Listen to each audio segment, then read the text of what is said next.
If you've struggled with stress, balance, or burnout, and simply feel discouraged or even defeated, and if you're ready to move from force to flow and enjoy ultimate Zen success in your career, health, or relationships, then the Zen Success Show is for you. Your host, Carissa Sims, is an entrepreneur, corporate consultant, best-selling author, meditation teacher, and healer who has found her own Zen success. Here's your host, Carissa Sims.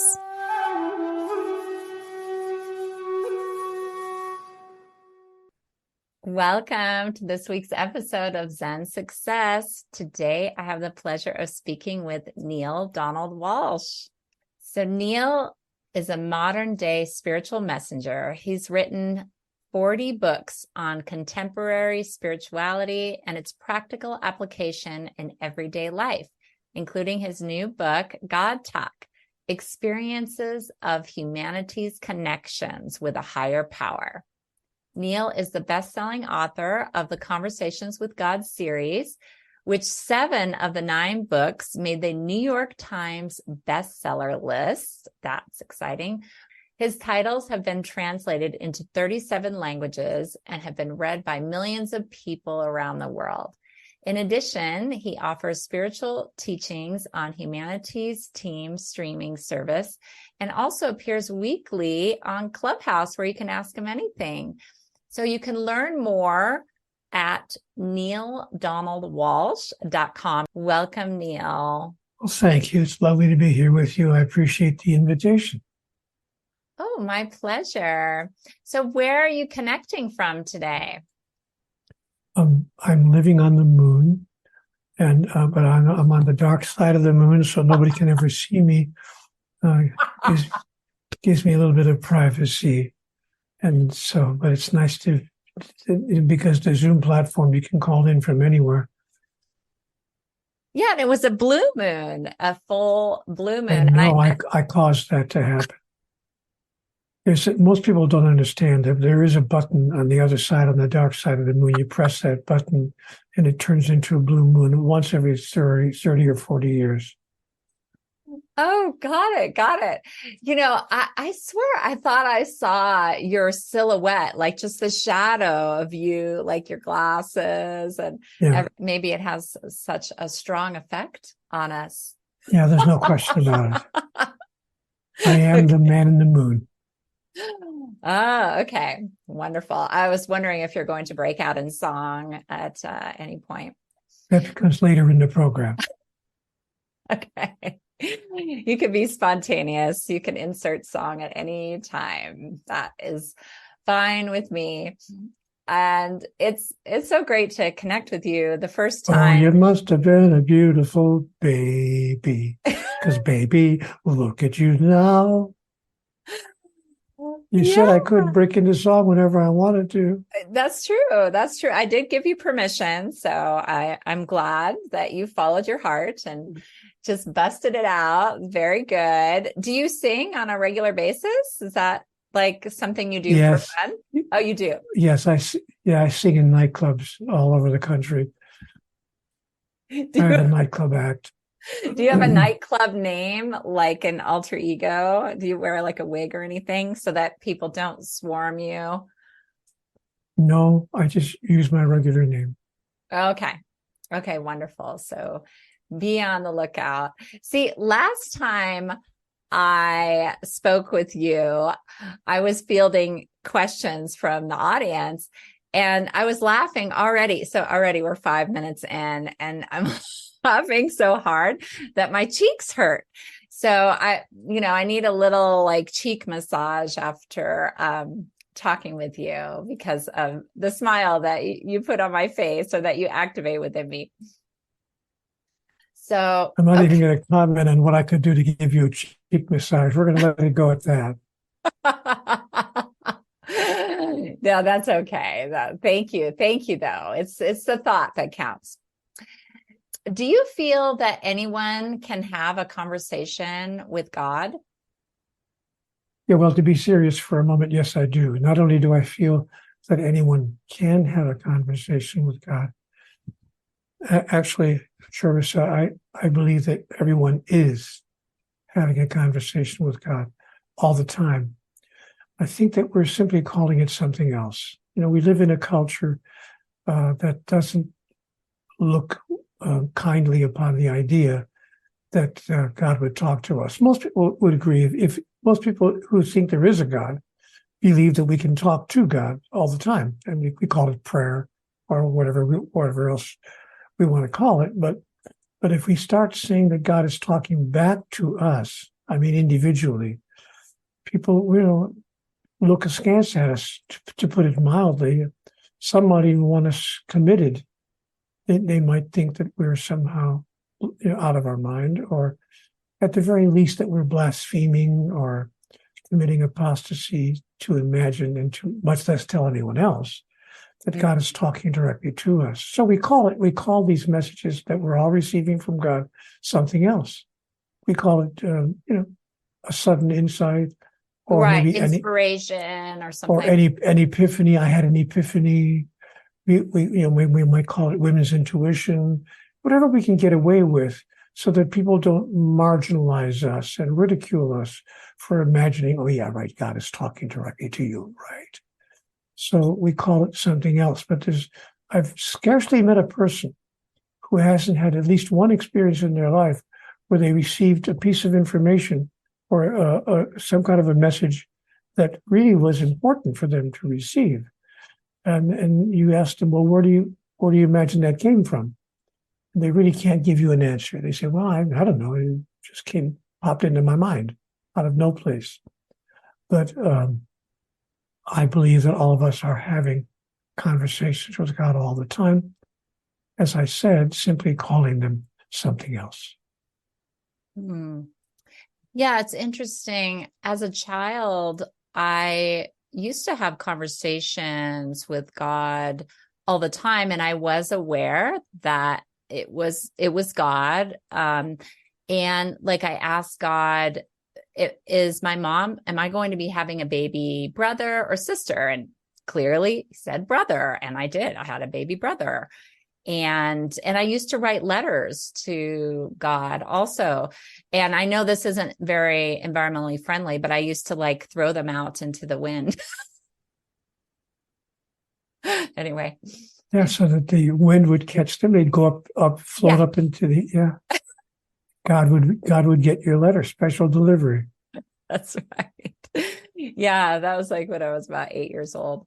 So I did have some conversations, but I lost that as I got older. And I think part of it was that what you're saying, that judgment, because when I told my mom that I talked to God, she dismissed it and she was like, oh yeah, right. And so I think I thought it was maybe not possible or not for me or something else. So I put that side of myself in a little pocket as I got older. Most people do that. That's the story for most people. Yeah. Yeah. Yeah. So how can God reveal itself in surprising, mysterious, and miraculous ways? Gosh, there's no one answer to that question, because there are as many different answers as there are different ways for God to reveal herself. So I can't give you a single answer.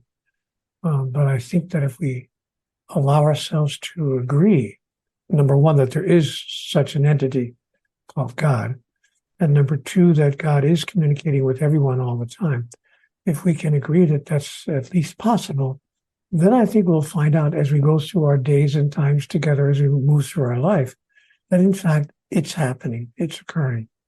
Let me give you just one simple, silly example, but it's a pretty dramatic example in my life. I was driving down the road one morning at 2:30 in the morning, coming home from a party. I was in the car by myself, and I came to a stop sign. Of course, I stopped.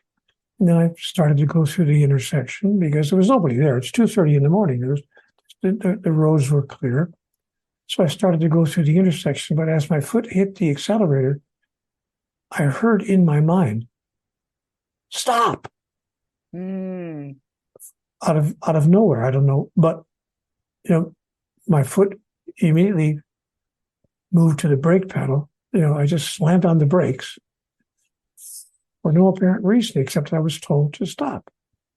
And sure enough, just then, a young driver, he looked to be about 16 years old, he must have had his driver's license for about 2 weeks, was roaring through that intersection left to right across my path. And he had to be doing 75 miles an hour in a 25-mile-an-hour zone. He was just racing through that intersection. In fact, he was going so fast, frankly, that when I came to the stop sign and looked both ways, there was nobody there. Yeah. That's how fast he was moving. Suddenly he was there, and if I hadn't hit the brakes for no apparent reason, I wouldn't be here to tell you about it, nor would that young man who was driving that car. So I will always remember that moment because it was a pivotal moment in my life. And I've had other moments similar to that where I've received information that was really important for me to receive. Not necessarily life-threatening or life-saving information, but certainly important information for me to receive. So, and then I began receiving that kind of information in response to direct questioning that I began to engage in, which I wound up calling Conversations with God. I should tell people, just so they understand, I did not sit down to write a book called Conversations with God. That's not what happened. I was simply having a very personal, private, and if you please, what I felt to be a very sacred personal experience in my life. Having, a moment when I was questioning why my life was the way it was. I had been living on the sidewalk for a year in my life because I ran into just a bunch of incidents that caused me to run out of money, and I wound up living on the street, sleeping on the concrete and holding out my hand. And this went on not for a couple of bad weeks or a rough month or two, but in fact for a whole year of my life. And were you single at that time? Yes, It was only yes. you? Okay. Yes. Yeah. So there I was. In fact, that's one of the bad things that happened to me. Prior to my finding myself on the sidewalk, I had lost my relationship. My relationship had ended that I had with my wife, a wonderful lady. I'm sure it was all my fault. Not that I did bad things. We didn't have an affair or anything, but yeah, we weren't making it. And sometimes people just can't find a way to get along, even after the first blush of being in love. And so anyway, the relationship fell apart and I wound up being alone. And 2 weeks later, no, I shouldn't say 2 weeks later, 5 days later, I lost my job. Wow. And then 5 days, and not because I was performing badly, as it happened. In fact, my boss said to me just the opposite.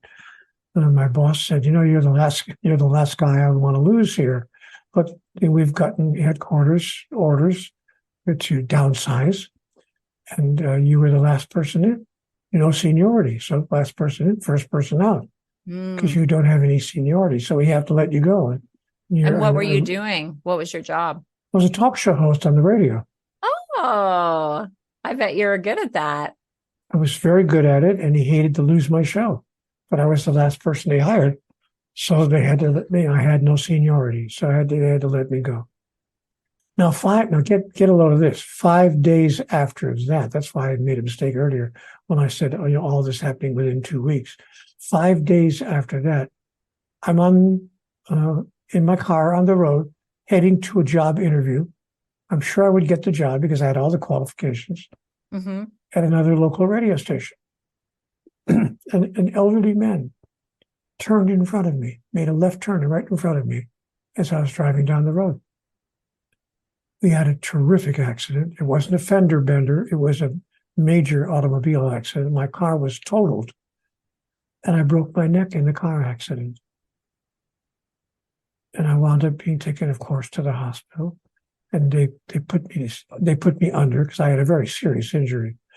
And when I woke up, the surgeon told me, "You didn't have a hairline fracture in your neck, my dear sir. You had a 3/4 inch a Walschen fracture of the 7th cervical vertebrae posteriorly. I remember the wording exactly from the X-ray report. And that's a break in your neck big enough to put a pencil through. Wow. Not a hairline fracture.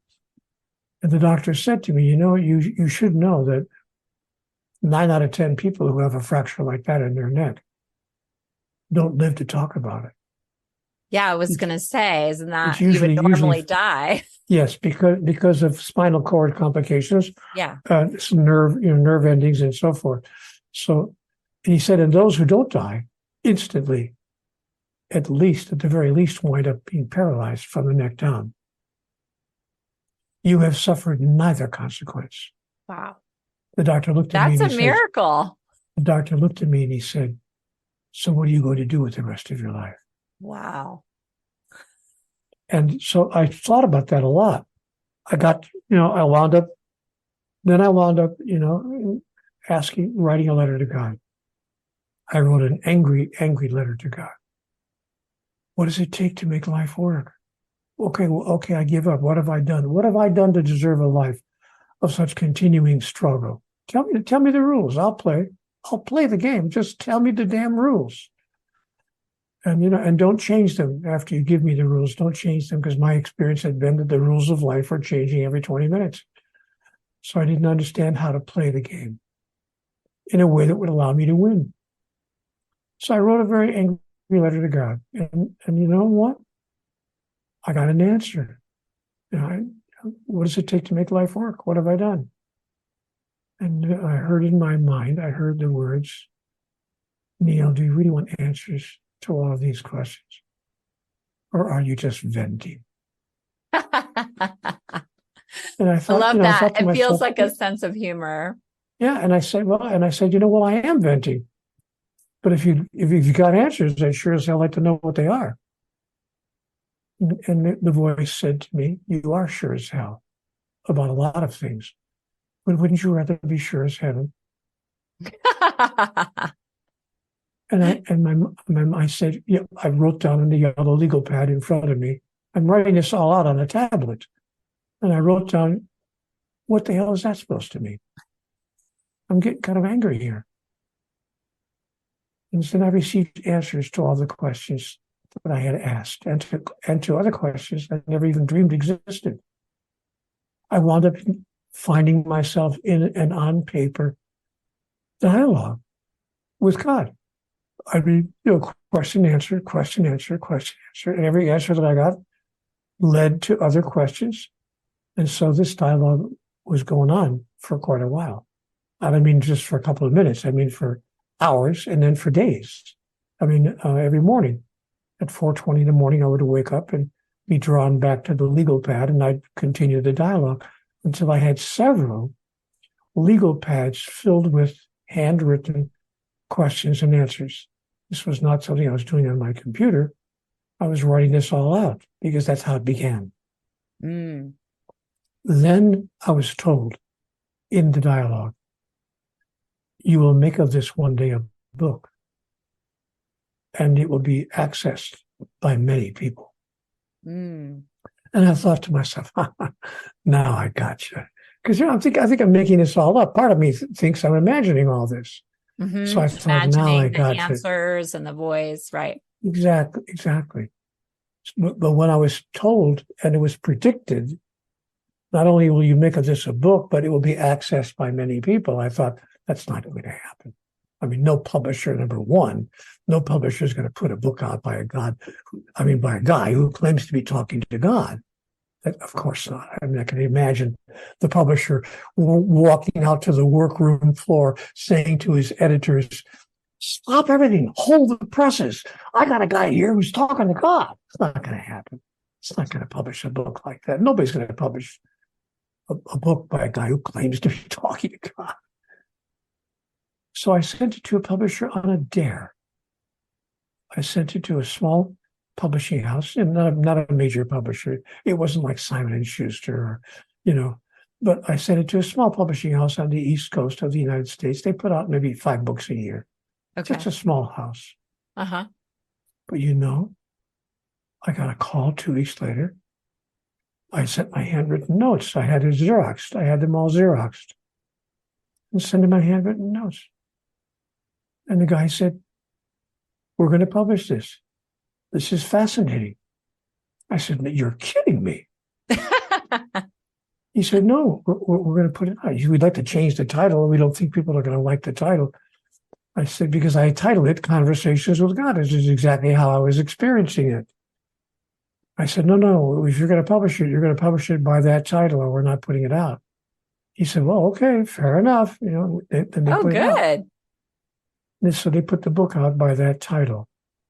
I thought, this is not going to sell 500 copies. Who's going to buy a book by a guy who says he's talking to God? And I was right. It didn't sell 500 copies. It sold 15 million in 37 languages. Not bragging, just saying. So Yeah. when God tells me something these days, I tend to listen to what she has to say because he keeps his word. Yeah. So do you feel that frustration and anger you were feeling, almost like giving up, was a portal for God to come through? Those Yes. Emotions? I don't think there's any question about it. But the real question is that what we have to experience in order for us to experience a conversation with God? The answer is no. God said you don't have to go to hell to get to heaven, and you don't have to go to hell to talk to me. In fact, that's the last thing you want to do. So it's not necessary for us to be at wit's end in order to have a conversation with God. And as I said, people are having those conversations all the time. They're simply calling it something else. That's interesting. When you're talking about heaven and hell, I always felt that hell was a state of mind, like you can be in hell on earth and even maybe when you die, but I always thought it was a state of consciousness and not really a place. What do you think? I think you're right. God said to me, there's no such place as hell. Hell does not exist. Hell does not exist. And there's no such, entity as the devil. There's no fallen angel called Satan. It's all fictitious creation of the human mind that allow us to justify certain religious doctrines. Yeah. But because people co-create their life, it's real. I mean, it's real in their experience. Yes, they're experiencing they are experiencing it as reality. There's no question about that. Many people are, and that's sad. Right, it's sad. It's a sad part of the condition of our immature species. The human race is a very young species. As sentient beings in the universe go, we've been around here what may seem like a long time, but compared to other sentient beings in the cosmos, we're still a pretty young species. And we're just now starting to learn who and what God is, what life is really all about, who we are. That is what kind of entity are we? And what is the purpose of life? We're just really starting to look at these questions in such a deep way. And we're starting to change our mind about what some of our religions and philosophies have been trying to tell us for hundreds of years.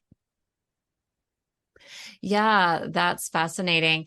And I'm just thinking about my own process because I do intuitive readings, psychic readings, and I have spirits that come to me sometimes when I'm working with a client as a medium.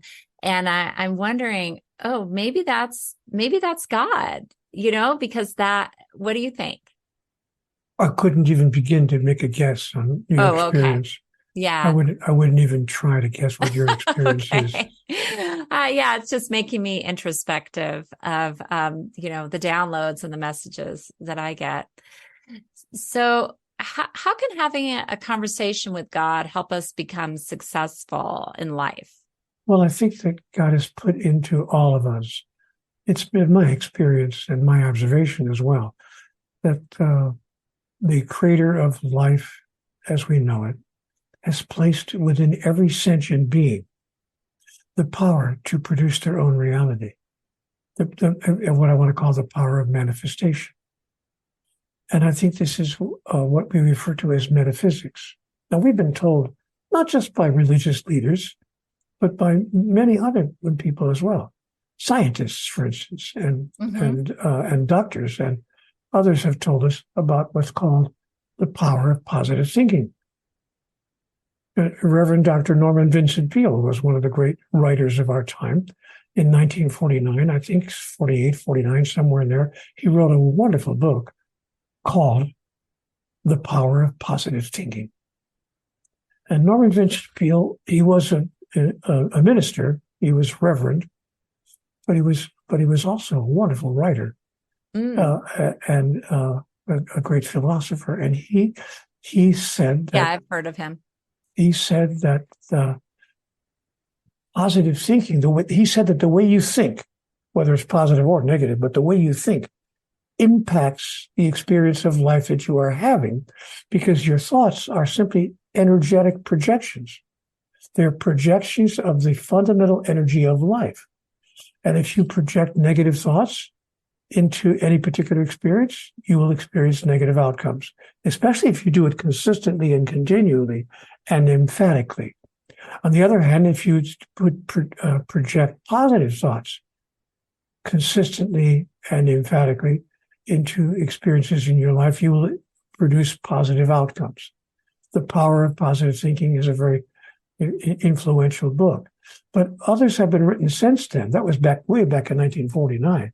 We've had modern, that is more contemporary writers who have been telling us the same thing. Esther and Jerry Hicks wrote a book called Ask and It Is Given. Yes, I've read that one. Which made the exact same point that Dr. Martin Luther King Jr. made when he talked in his life about the power of positive thinking. So, and Emile Coué, the wonderful French pharmacist, talked about the power of autosuggestion, what he called autosuggestion. And so we've heard about this right and left from religious people, philosophers, scientists, and medical doctors have told us. Yes. So we all have, I think, that gift within us. We can produce outcomes in our life depending on the way we think about it. And so we can create our own reality. And in fact, humanity is doing that right now. Our culture as a civilization is producing its own reality right now through the power of our collective thought, which does not happen to be positive. Our collective thought generally is negative. Especially these days. I don't think I've ever seen it quite like this in my younger years. But boy, I've never seen anything like the kind of alienation that we are now showing each other on this planet. Yeah. People of different races, people of different nationalities, people of different genders, people of different ages, people of different political persuasions. If you're different from me, I'm going to disagree with you, and I'm going to disagree with you vehemently and dramatically, and sometimes, I'm sad to say, sometimes even violently. I'll either use verbal violence or, in fact, physical violence. And we've had armed conflict on this planet for all but 2% of recorded history. So we are still behaving like 2-year-olds. We are a very immature species. Just now beginning to move into the possibility of a larger version, of embracing a larger version of who we are and why we are here in the realm of the physical.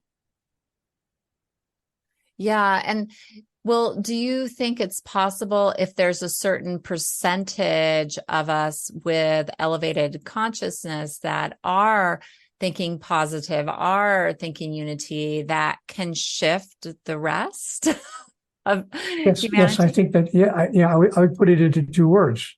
Shift happens. Shift happens. Yeah. Beautiful. So, I mean, I'm an optimist, so I just wanted to, shift that. A lot of people say shift happens, but they may not pronounce it the same way. Right. That is true. Yeah. So, But yes, I do believe now, and by the way, especially these days, with the miracles that we didn't even have 10 or 15 years ago, like what's happening right here. We're talking here, face to face in a way that was not possible 8 or 10 years ago. yeah. And you're on the moon. Yeah, exactly. Who wouldn't be on the moon seeing you? So yes. And so because of, miracles like the internet and other forms of communication, when I was a child, something like this would have seemed like science fiction. Right. I mean, a device you can hold in your hand that you can use to access all the information in all the, dictionaries and all the encyclopedias of the world right here. So we have the ability now, my point being, we have the ability now to transfer information, ideas, thoughts, and messages from one person to another in ways we couldn't have dreamt of just a few years ago.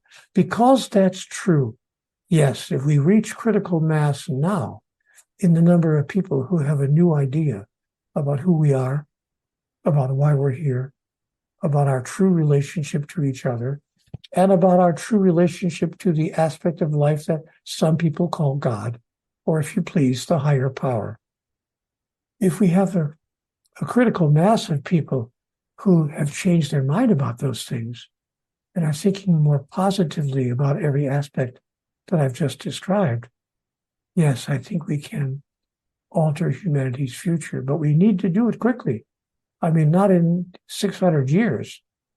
I think we need to move rapidly, because if we don't, with the alienation and the negativity we're seeing on the planet at this time, and that's kind of an irony when you think about it, because we have the ability now to transfer, as I was just saying, ideas and messages back and forth between people that we didn't have 25 years ago.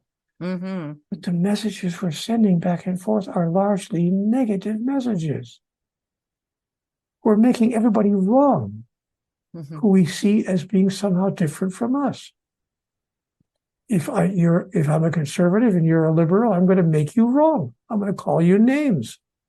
We even have decided that political leadership is verbal bullying. We now call insults political leadership. That is, people who are political leaders are using verbal bullying and verbal insults as their means of communication. And we think this is great. We think we want to elevate that person and all people who act that way, and maybe even elect them to lead our nation. What have we come to?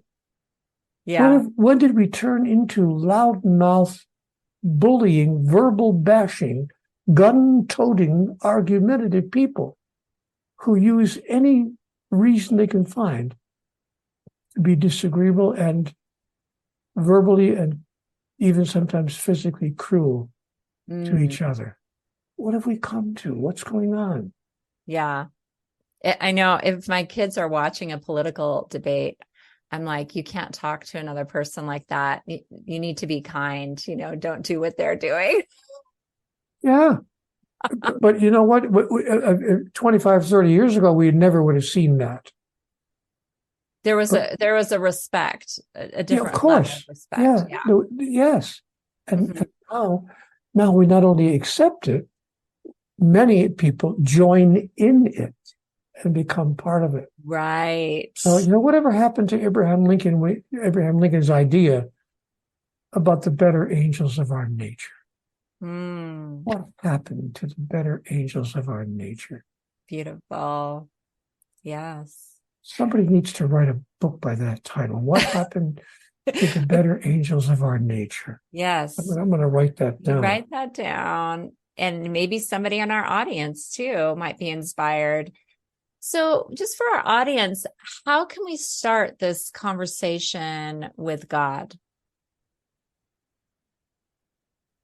Well, there's a 6-step process that I put in the book, GODTALK. Okay. I'm happy to share it here quickly. I mean, I can give you the outline of it. Number one, we have to believe there is a God. Number two, we have to believe that God actually talks to human beings. That not only do we talk to God in the form of prayer, but God actually talks back to us. Number three, once we accept the fact that God does talk directly to human beings, third step is we have to accept the fact that we are worthy to be one of those human beings. That it isn't that God just talks to saints or sages or maybe the Pope, or people who we think are worthy, but that God would talk to us. Number four, we have to be open to receiving those communications and not ignore them when they occur to us, when they occur in our lives. Number five, we have to not dismiss them. Maybe we don't ignore them, but maybe we dismiss them and call them, it's just my imagination, or whatever. We just dismiss it. And once we get to step number six, then we can have our own conversation with God, because step number six is to act on what we are hearing. Act on the messages you're receiving. Or as I like to put it in my life, hit the brake pedal. Don't question. I don't question the important messages I'm receiving. I listen. People might say, okay, you listen to your hunches, or you listen to your premonitions, or whatever. Okay, well, you can call it what you want. As I said earlier, people have different names for their conversations with God. I had a hunch yesterday that I should, go in there and apply for a job because maybe they're looking for somebody, and it turns out that they were. So I guess my hunch was correct. Okay, you can call it a hunch. You can call it whatever you want, a premonition. You can call it whatever you want. But if we act on the information we're receiving, that's the sixth step process in how we can have our own conversation with God. Yeah, that's beautiful. There was something like that happened when I got the job with Humanities team to be a live event host. I was interviewing Steve Farrell, the CEO, and I asked him after our interview, we had coffee because we live close, about 20 minutes away. And I said, do you need any help with your company? And he did. And it was one of those things where I had a microsecond of a doubt, like, oh, they couldn't, need any help or whatever. And so, but yeah, I followed through, and that's what led me to doing this interview with you today, which is a wonderful manifestation that I've always wanted to interview you. Well, that's a very kind thing to say, and thank you for those sweet words. But I do agree that that's exactly how it works in people's lives. So that's why I wrote the book GODTALK. And what's interesting about that book? Most authors write a book and then they look for a publisher to see if they can find a publisher. And I did that too with many of my books, of course. But this book, I was invited to write. I mean, the phone rang one day, and it was a publisher calling me. They got my number from my literary agent, and they called me directly. And so a publishing house called me up and said, would you be willing to write a book about how people can have their own conversations with God?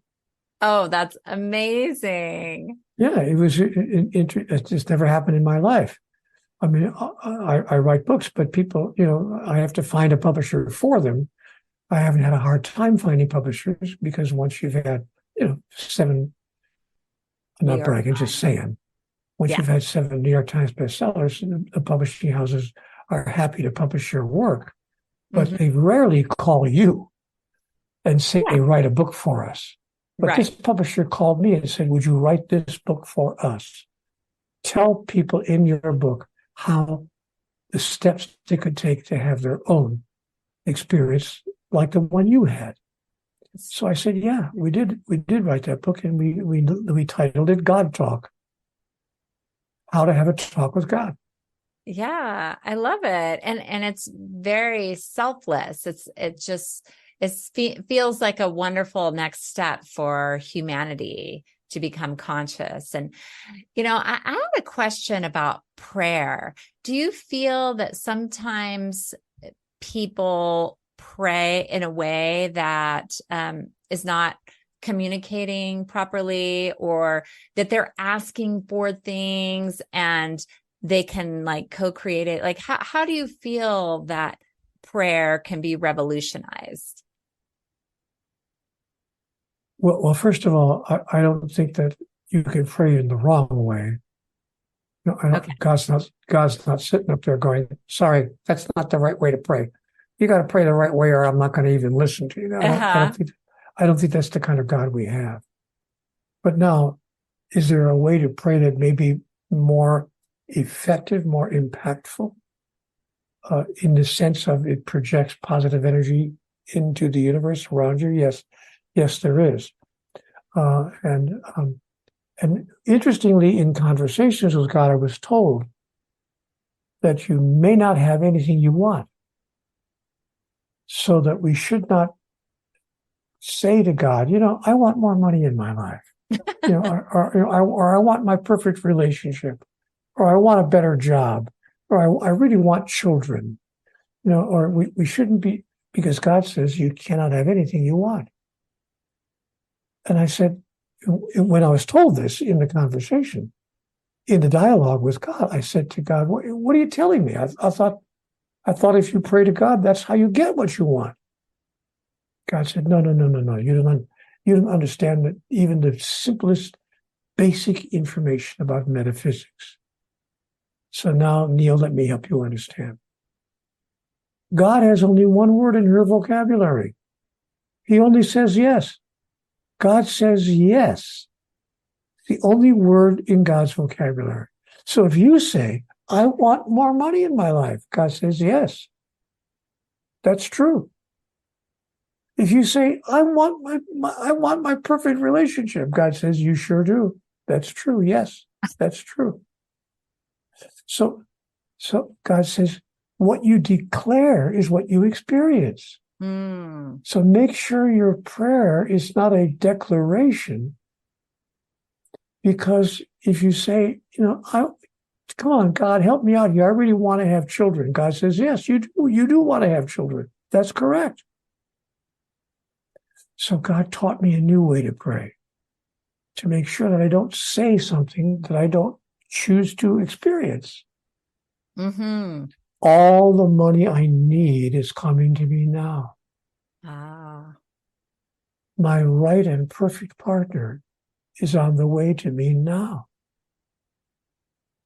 My perfect life occupation, my perfect job is coming to me now.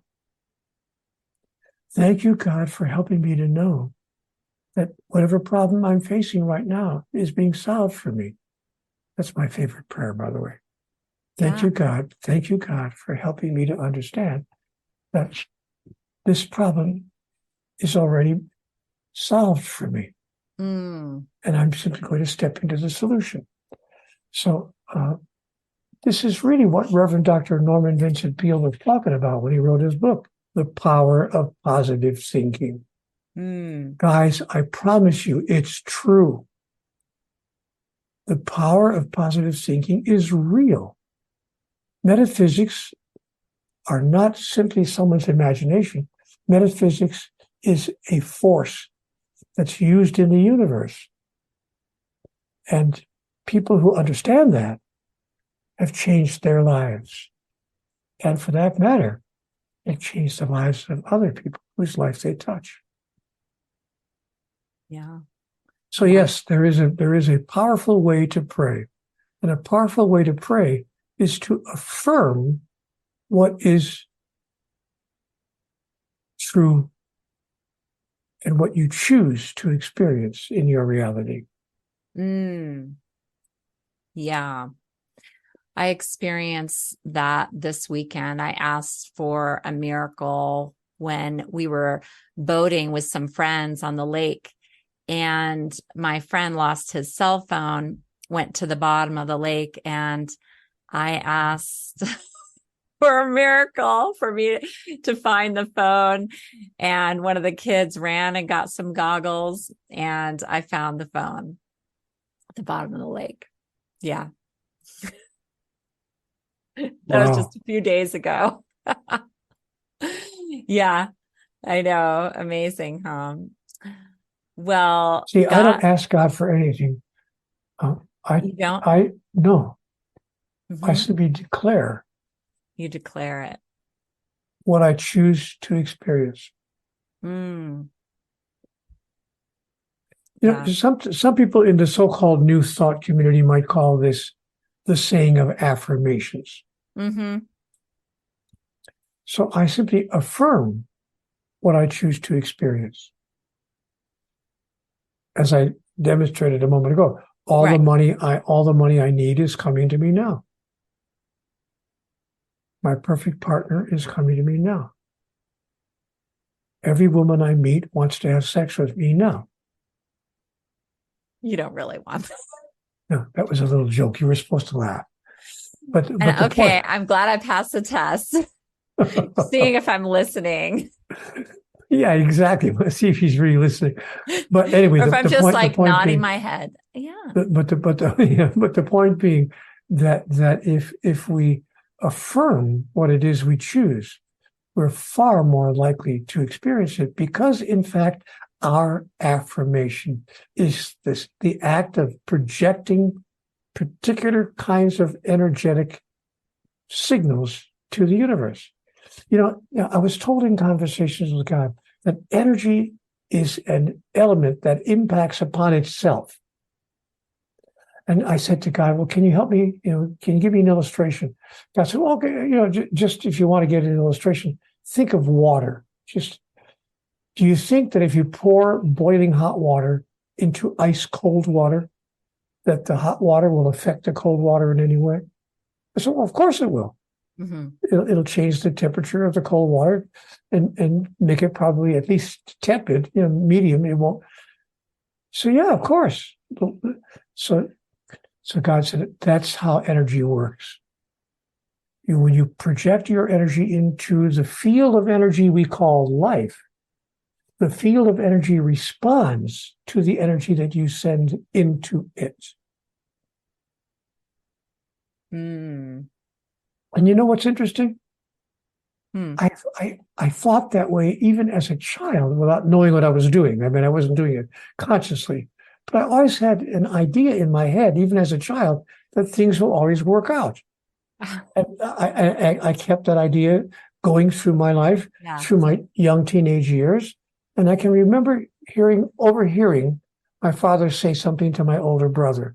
I was not in the same room. I was in the next room, but I overheard my father answer my brother because my brother was complaining to my dad because all kinds of good things were happening to me in high school. Like I won the state championship in our debate class. And, you know, I was the editor of the paper. All kinds of nifty things happened to me in school and in my life. Anyway, my brother was saying to my dad, and I happened to overhear it. My brother was saying, you know, Neale has all the luck. And my dad said something interesting to my brother Okay. that I overheard. He said, Neale doesn't have all the luck. Neale makes his own luck. Oh, yes. You know, and I never, you know, he never said that to me directly, but I overheard that. And it had a huge Wow. impact on my life. I thought, wow, my dad thinks that I make my own luck. So I began to put two and two together, and I realized that because I think that good things will happen to me, good things happen to me. What a cool dad. Yeah, Ahead of his time. yeah. I mean, that's powerful for you to overhear that. It's so encouraging. And did your brother like take that in, or he didn't want to hear it? I think at the time he didn't want to hear it. Yeah. You know, he was like 16 or 17. He didn't want to hear, you know, that his younger brother somehow had latched onto some kind of a mystery in life. So, you know, my brother, you know, wasn't going for it at the time, you know. I think as time went on, all of us mature. Yeah. And most of us come to a place where we at least understand that we shouldn't walk around complaining and moping about life because it doesn't do any good. It just simply doesn't do any good. Or it creates, or the opposite, it could create more of that. Of course. That stuckness and negativity. Well, God Talk is your 40th book. That's pretty special. Yeah, I'm kind of happy about it. And I like, and you know what they did? They did something interesting in the book. It was not just all about me. The publisher actually put the word out on the internet to people, to the public at large. If you have ever had your own experience of a communication from the divine, send us your story. And hundreds of people wrote in, and they picked out the 8 or 9 very best of those stories and included them in the book.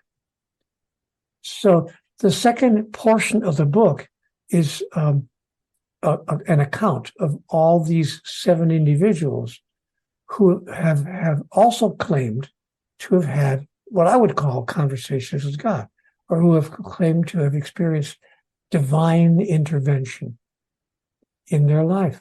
So the book turns out to be fascinating exploration, just as it says on the cover, exploring our divine connection with the higher power.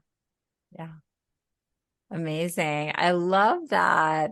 It's like a collaboration of humanity, all these stories coming in. Yeah. Wonderful. I had a question. Who or what is God? And is God part of us or outside of us? Well, I've been asked that question many times. Well, at least the first part of your question, who or what is God? That question I've been asked many times by journalists, media people, as well as members of my audiences when I give a lecture and so forth.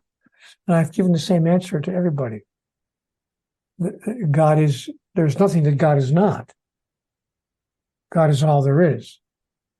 So all things are one thing. There's only one thing, and all things are part of the one thing there is, namely divinity expressing itself in a gazillion different forms. So it's impossible to say who and what God is. It's much easier to say what God is not, because I can answer that question, what is God not, in one word? Nothing. There is nothing that God is not. Mm. Since God is life expressing itself in all the ways that it does in every corner of the universe. Now, the second question you asked is not a question I get asked a lot. It's a kind of unusual question, but so thank you for asking it. Is God, somehow a part of us or separate from us? God is not separate from anyone or anything. So my experience is, and my observation as well, is that God is part of us. Mm. That divinity resides within every sentient being in the cosmos. Or to put it in different languaging, all the wisdom, all the clarity, all the understanding, all the awareness, and if you please, all the love that is divinity has been placed in all of us. And it's simply waiting for us to express, that is, to push it out, as a mother who might express milk. That these aspects of divinity are simply there, residing at the deepest part of our being, waiting for us to express. Mm. And the only question in any given moment of our life is, what expression of divinity am I willing and prepared to demonstrate now? When we're having a little argument with our loved one. Just to use an example. Yeah, that's a great example. We're having a little bit of a disagreement with the person that we totally adore, but we're just not quite getting along in that moment. What aspect of divinity am I willing, able, and ready to express right now? Or am I going to insist on being right? Now, in my house, that's not a problem because it's generally acknowledged in my house that I am right about everything. But in other people's houses, they may not have that kind of authority. But people in my house understand going into any conversation. Don't contradict Neale with regard to anything he feels, says, thinks, or does, because he is always right. I have a sign that I usually wear around the house. I don't wear it when I'm doing programs like this, but around the house I do have a little sign that I put on my head that just says "always right," so that I don't have those kinds of disagreements in my house. But in other people's families, those situations could arise. Right. And hopefully it's a comfortable hat. It's not pressing too hard, causing you stress. No, because I have a very big head, and so any kind of a hat would fit it perfectly. Yeah. What is Zen success to you? Interesting question. I think that success to me is no longer about, to be serious for a moment, I don't think that success to me has anything to do with my physical life, how much money I make, or how many accolades I receive, or how many critics like my latest book, or anything like that. I don't measure success or experience what we call success in my life in terms of the outcomes of my physical reality anymore. I did in my 20s, 30s, 40s, and 50s. I absolutely did. But in my 60s, 70s, and as I go into my 80th year, I don't experience success in that way. Success to me then is the fullest expression of which I am capable of my soul's identity. That is success to me. Or to put it in simple, straightforward language, being a nice person, being loving, being caring, being compassionate, being understanding, being forgiving, being generous, being all the aspects of divinity that I admire in the moments of my life, especially in those moments when it is a challenge to be those things. That to me feels like success. Yes. So that would be the answer that I would give you.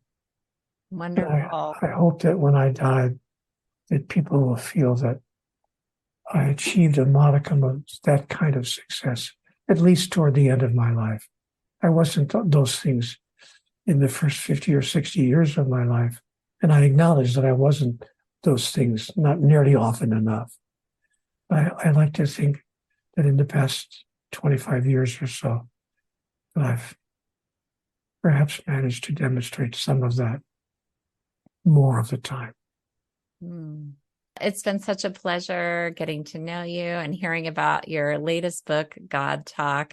I'll put your website and how to connect in the show notes. Thanks for joining me today on the Zen Success Show, Neale.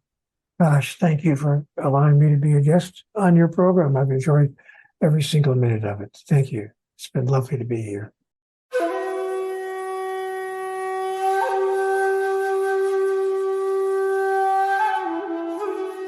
That's it for today's episode of Zen Success. Head on over to iTunes, Google Play, Spotify, or wherever you listen to shows. Zen Success is also available on the radio in select markets through amfm247.com. Subscribe to the show and share with friends. Be sure to head on over to zensuccessshow.com to help you on your Zen success journey and join us on the next episode. May you find your own Zen success in life.